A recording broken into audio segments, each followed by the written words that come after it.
Hindi ko nakita yung pagsasalang ng munggo. Nagsalang kami ng munggo, ayan. Naka-indicate dyan, beans.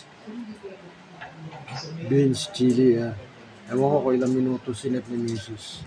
8 minutes. Ito pa ibang sahog na munggo, tinapa, konting baboy. Chicharon sa nilagay.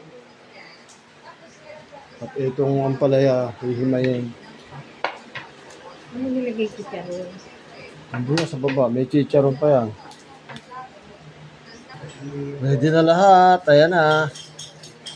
Tinapa, konting baboy. Tapos yung chicharon, nandyan. Magkano yung mansanas ngayon? Laliit oh. 120 na yan.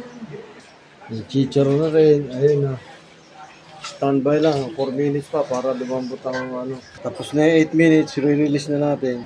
Yan, re-release na natin yung pressure dito sa butas. Ayun.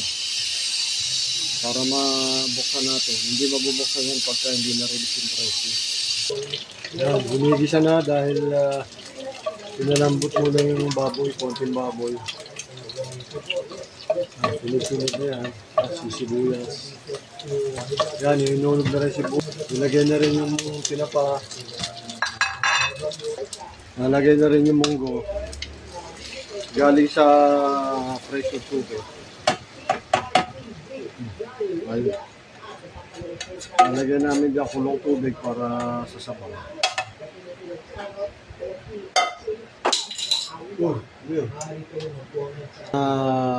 Hot water. Lagay na rin ng chicharon. May papel. Lagay na rin ng chicharon.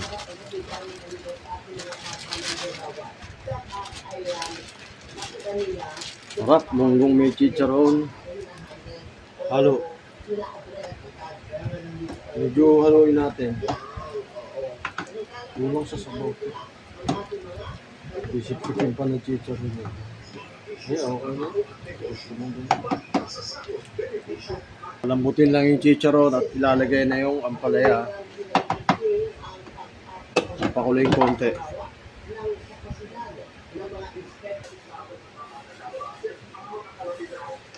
Yan, ito na. Aming ulam. Ay, nakasabit lang dyan, oh. 35 yung may design.